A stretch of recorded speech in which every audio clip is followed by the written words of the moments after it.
Hello friends, आप सुन रहे किरण सागर को। आज हम पढ़ने जा रहे हैं हिस्ट्री के बारे में, जो आपके लिए बहुत इस यूज़फुल है। सी टेट, यूपी टेट, जो भी एग्ज़ामिनेशन आप फेस कर रहे हैं उसके लिए।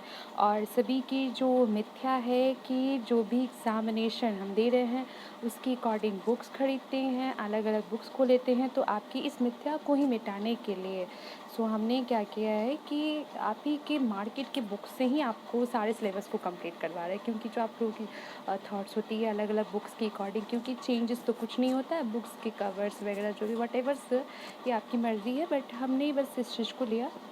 चलिए हम देर नहीं करते हुए हिस्ट्री स्टार्ट करते हैं। तो सबसे पहले हम हिस्ट्री के बारे में पढ़ रहे हैं, तो हम ये जान लें कि हिस्ट्री के फादर कौन हैं।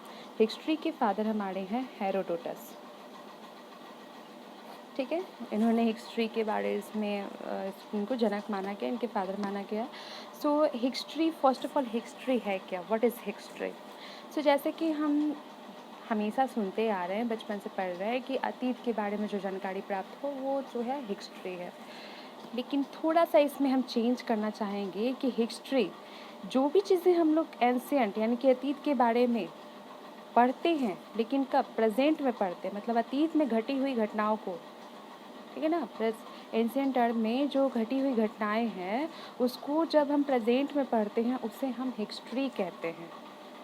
ठीक है, घटनाएं तो घट चुकी हैं, बट उसको जब हम लोग पढ़ेंगे, जो अपने प्रेजेंट में आज हम पढ़े जा रहे हैं, मतलब हमारे पूर्वजों के बारे में, कैसे उन लोगों ने अपने जीवन को स्टार्ट किया था, कैसे स्टार्टअप किया था, कब और कहाँ, कैसे उन्होंने सब कुछ इस्टेब्लिश किया था। इन सब चीज़ों के बारे में जब हम पढ़ते हैं, उनके पुरातत्वों के बारे में, इन सब चीज़ों के बारे में, तो उससे हम क्या कहते हैं, हिस्ट्री कहते हैं। और कहते हैं ना कि जब आप अतीत में घटी घटनाओं को प्रेजेंट में पढ़ेंगे तो वो हिस्ट्री कहते ही हैं, लेकिन जब आपका प्रेजेंट सही होगा तो फ्यूचर सही होगा। तो अतीत किसे जो भी जानकारियाँ जो हमने प्रेजेंट पास्ट में जो हमारे पूर्वजों ने किया था उससे हम सीखते हैं और उस चीज़ को हम लोग फॉलो अप करते हैं, तो वो हमारा क्या हुआ, हिस्ट्री हो गया। तो चलिए देर नहीं करते हुए जानते हैं कि जिसमें नदियों और पहाड़ियों आदि के स्थलों में पुरातात्विक वस्तुओं से भी हमें जो प्राचीन मानव कहाँ रहते थे उनसे हमें जानकारी मिलती थी। जिसमें हम लोग देखते हैं कि अतीत की जानकारियों हमने कई लाख वर्ष पहले कहाँ मिला था, नर्मदा नदी के तट पर रह रहे हैं। इसके बारे में हमें पता चला था कि आरंभिक लोगों से कुछ कुशल संग्राहक थे, वो आसपास के जंगलों में रहते थे और रहने का रीज़न था, क्योंकि हम लोग कहीं भी रहते हैं तो उसका रीज़न बस क्या होता है कि रहने का रीज़न होता है कि वहाँ पे हमें खाना मिले, पानी मिले, ये सब चीज़ें जब उपलब्ध हो वहीं पे हम अपना जीवन जो है रहना पसंद करते हैं। तो इसी तरह से हमारे पूर्वजों ने किया कि उन्हें जहाँ जल मिला, जहाँ भोजन मिला, उन्होंने अपना वहाँ पे अपना एक एरिया बना लिया, वहाँ पे अपना निवास स्थान बना लिया और रहने का अपना जो अस्त्र बना लिया। इस तरह से उन्होंने जैसे शिकार करते थे, हमारे जो पूर्वज थे, जैसे हम जानते हैं कि आदि मानव थे, वो शिकार करते थे।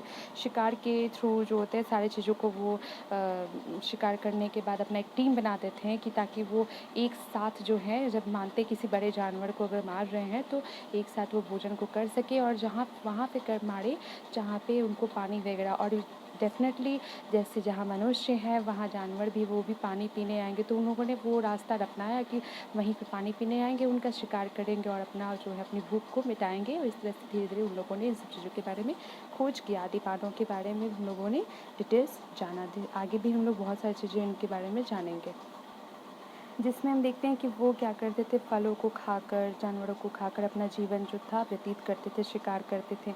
इन सब चीज़ों से हम लोगों को जानकारी मिलती है।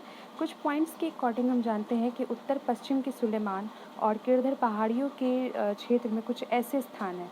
तो उत्तर पश्चिम, ये थोड़ा सा हम समझ लेते हैं मैप को। जैसे मैप के अकॉर्डिंग हम जानते हैं कि मैप में कभी भी आपको ये चीज़ें, मैप हमारा ऐसे रहता है, ठीक है, मैप हमारा ऐसे ऐसे कुछ ऐसे से जाता है, बट ये हम जो मैप को मूव करके पढ़ते हैं, ये याद रखेंगे। ये एरिया हमारा ईस्ट एरिया हो जाता है, ये वेस्ट हो जाता है, ये नॉर्थ और ये साउथ। ठीक, तो यहाँ पे क्या कह रहा है कि उत्तर पश्चिम, उत्तर पश्चिम क्या हुआ, नॉर्थ और हमारा वेस्ट। इन दोनों के बीच में जो ये बीच का जो एरिया है, यहाँ से उत्तर पश्चिम की सुलेमान गिरधर पहाड़ियों में, मतलब कि इन दोनों के बीच से जो एक सुलेमान पहाड़ी निकलता है, सो उसके बीच में कुछ ऐसे स्थान मिले जहाँ पे लगभग 8,000 वर्ष पूर्व स्त्री पुरुषों ने सबसे पहले यहाँ पे क्या किया था, खेती करना शुरू किया था। खेती में क्या किया था, गेहूँ, जौ जैसी फसलों को जो खेती करना शुरू कर दिया था। उन्होंने भेड़, बकरी, गाय, बैल जैसे पशुओं को पालना भी शुरू कर दिया था, जिसकी वजह से उनको दूध वगैरह और सब चीज़ों को प्राप्त हो जाते थे। पालतू जानवरों को पालना शुरू कर दिए थे इन लोगों ने, स्टार्टअप कर दिए थे इसमें। फिर इसके आगे के पॉइंट्स में हम जब देखें कि उत्तर पूर्व में गारो तथा मध्य भारत में विंध्य पहाड़ियों के कुछ अन्य क्षेत्र भी थे। तो उत्तर पूर्व हम जैसे जानते हैं कि हमारा आ जाता है, ये एरिया आ जाता है कि आपका ये साइड उत्तर पूर्व हमारा हो जाता है। सो उत्तर पूर्व के एरियाज़ में यहाँ पे इन लोगों ने उत्तर पूर्व गारो और मध्य भारत, जैसे हम जानते हैं कि हिस्ट्री को 2 पार्ट में, 3 पार्ट में बांटते हैं। सो 3 पार्ट में कैसे हैं, तो हमारा हो जाता है कि एंशिएंट होता है, मेडीवल होता है, फिर हमारा मॉडर्न होता है। तो मेडीवल्स में भी हम लोग देख रहे हैं कि यहाँ पे मध्य भारत जो है, इसमें विंध्य पहाड़ियों के कुछ ऐसे क्षेत्र थे जहाँ पे कृषि का विकास हुआ था। विंध्य पहाड़ियों के पास, जो कि विंध्य पहाड़ियाँ कहाँ हम लोग को मिलते हैं, नॉर्थ और ईस्ट में मिलते हैं। सो ये जहाँ पे सबसे ज़्यादा जो था, किस चीज़ की खेती थी, चावल का। चावल जो था विंध्य के उत्तर में स्थित था। तो विंध्य के हम लोगों को उत्तर में यहाँ पे जो चावल के और सोर्स अधिक मात्रा में मिलते थे, वहाँ पे चावल हम लोग को प्राप्त होते थे। जैसा कि जब हम पढ़ रहे हैं डायरेक्शन के बारे में, तो आपको बता दें तो जनरली सभी लोग कंफ्यूज रहते हैं डायरेक्शंस को लेकर। तो डायरेक्शन जो होते हैं ना, मतलब दिशाएं आपकी 10 होती हैं। वो कैसे होती हैं जनरली, तो आप जानते हैं 4 होते हैं, east west and north, south, sorry, east west north south. तो ये जो हमने देखा 1 2 3 4, इन दोनों के बीच से जो आता है, जैसे अभी हमने पढ़ा भी, north and west, north and east. So ये हमारा आ गया। एंड ये आप देखेंगे 1 2 3 4 and 5 6 7 8, up side and down side. तो टोटल आपकी डायरेक्शन कितने होंगे, 10 दिशाएं होती हैं। सो इसके अकॉर्डिंग हम लोग आगे चलते हैं। तो आगे हमने देखते हैं कि लगभग 4700 वर्ष पूर्व सिंधु तथा इसकी सहायक नदियों के किनारे कुछ आरंभिक नगर फले फूले। मतलब कि यहाँ से जो हम लोगों को 47 वर्ष पहले इंडस वैली सिविलाइजेशंस के बारे में पता चला, वहाँ की सहायक नदियों के बारे में पता चला, इस चीज़ के बारे में हम लोग जानकारी हासिल की है, जिससे हम लोग को ये पता चला कि हम जो इंडस वैली सिविलाइजेशंस के लोग थे वो हमसे ज़्यादा डेवलप्ड थे। वहाँ पे हमसे ज़्यादा डेवलपमेंट एरिया था। वो सड़कों का निर्माण या बिजनेस करना या फिर सारी चीज़ों का, मतलब सब कुछ तरीके से होता था। बड़े से स्नानागार, बड़ा सा सब कुछ, रोड का निर्माण, नालियाँ घरों से निकलते हुए रोडों से, तो वो हम लोग से ज़्यादा डेवलप्ड थे। और बहुत सारी चीज़ें सिंधु घाटी सभ्यता का जो है वो किस तरह से नष्ट हुआ, उसके बारे में भी हम लोग आगे पढ़ेंगे, जिसमें देखते हैं कि गंगा व इसकी सहायक नदियों के किनारे समुद्र तटीय इलाकों में नगरों का विकास हुआ। लगभग 2500 वर्ष पूर्व ये हुआ था।